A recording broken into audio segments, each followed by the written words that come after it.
Good afternoon, everyone. Now that we've done a whole bunch of stuff on factoring, we're going to move into now solving equations.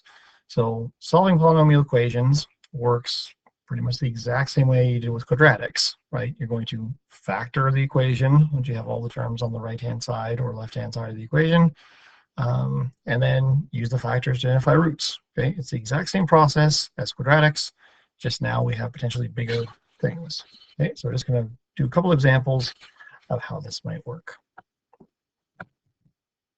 So the first one we're going to do is solve the equation x cubed minus 4x squared minus x plus 12 is equal to 0.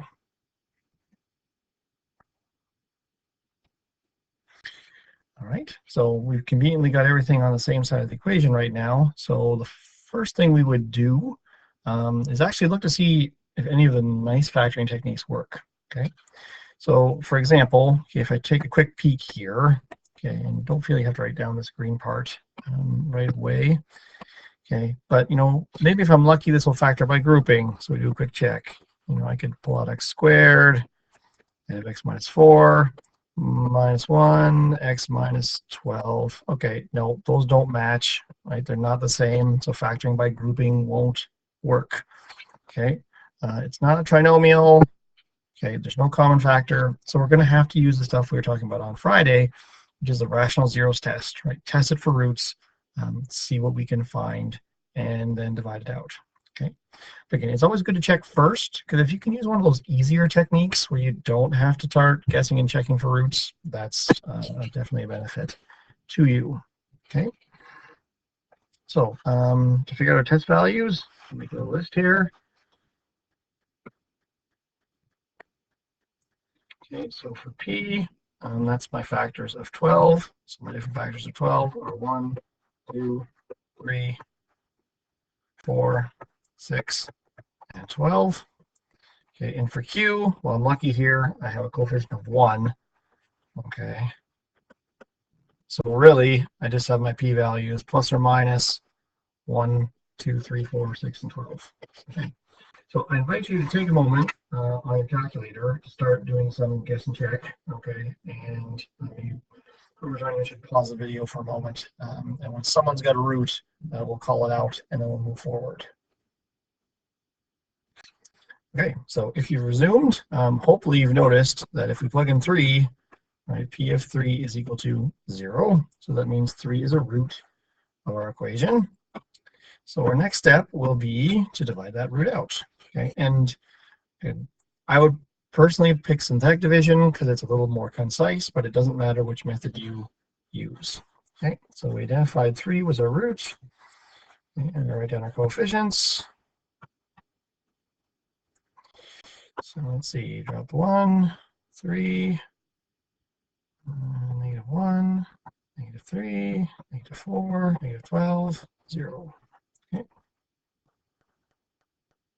Okay, so that means my original equation now, that I factored it, is equal to x minus 3 times x squared minus x minus 4. Okay, so my original equation, I should write that above there, x cubed minus 4x minus x plus 12 is equal to this. Okay, so to my first step in factoring. So now we'll go to the quadratic part. Okay, and see it has an error. Sorry, so we'll do our test, right? It multiplies to -4, adds to -1. There's no options for that. Okay, that doesn't work. Okay, but we are down to a quadratic. So to get our remaining roots, we would now go to quadratic formula.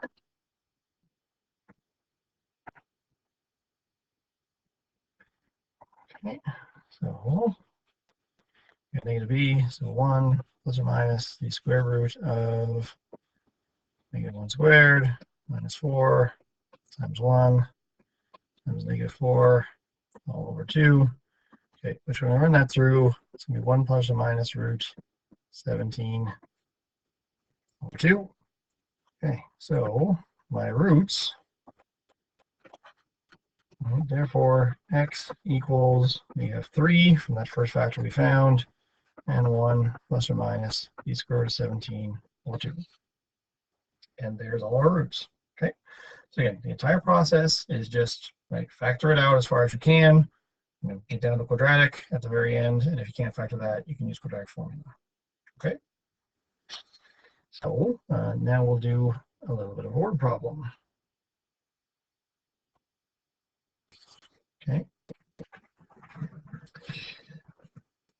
All right, Apple's developing a can for its new iCan line of highly concentrated apple juice. The can will be 2 centimeters tall than it is wide. What dimensions will allow the can to hold 226.195 centimeters cubic juice? And you're thinking, man, that's a weird decimal. Okay, well, it's the cylinder, so I've kind of massaged this example to make the factoring work out. Okay, so let's draw ourselves a little diagram.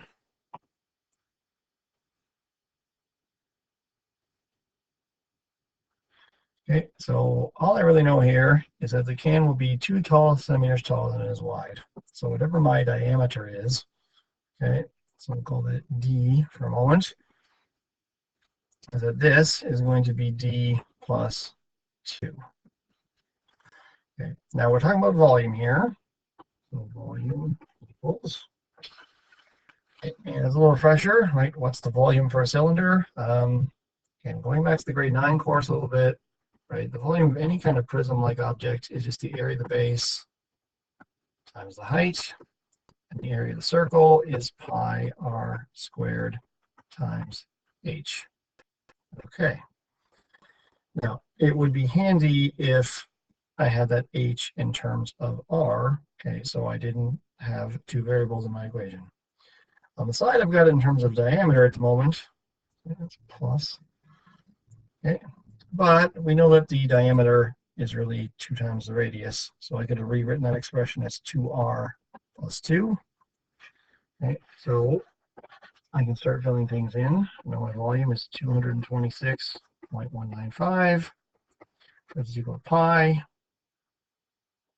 times the radius squared times 2r plus 2.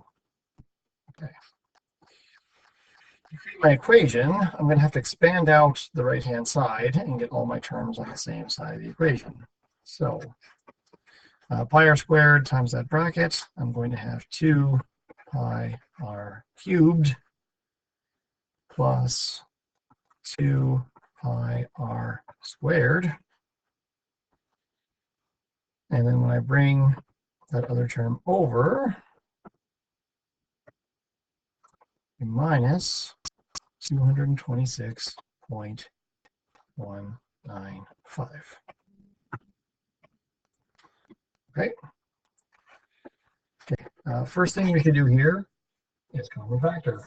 Okay. I'm going to force 2 pi out of this, and hopefully we'll get some nice numbers. So 2 pi leaves me with r cubed plus r squared minus, pardon me for a second, we'll use my calculator. Hopefully you're doing the same. 72. Okay. So now it's a matter of just factoring that. So we're back to what we normally would do. Okay, it's 3, doesn't quite fit the trinomial pattern, so we're going to have to use the factor theorem. Okay. Now, as I started to guess and check, I realized I made a small error there. That's not actually 72, is it? That's a 36, and that's going to help a whole lot here. Okay, so there's our equation. Start guessing and check. It turns out, okay, that 3 happens to be a working one again, okay, because I have 27 plus 9, which is 36. Take away 36. Okay, so on the side here, I'm going to divide that out. So I've got 3, okay, r cubed, r squared. I'm missing the r term, so we write down as 0, and then minus 36. Okay, so 1, 3, 4, 12, 12, 36, 0. Okay.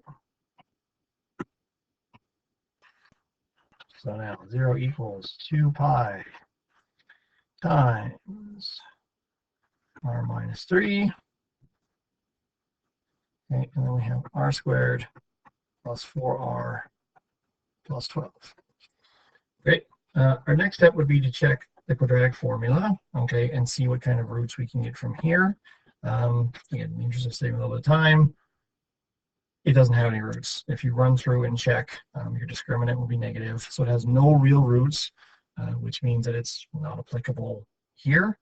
So that means our radius must be equal to 3.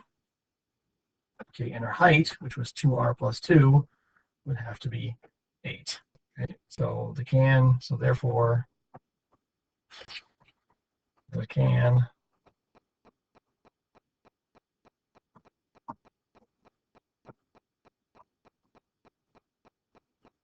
is 6 centimeters wide and 8 centimeters tall. Okay. So again, same process as quadratics, just a little more factoring, but you do basically the same things. All right. So here's some practice here. Okay, so there are some practice questions you can have a look at. Okay, again, especially for the earlier ones, it's practicing the skill. So once you got the hang of it, okay, feel free to move on to number 10 and on. All right. So thanks for watching. Practice hard, and I will see you tomorrow.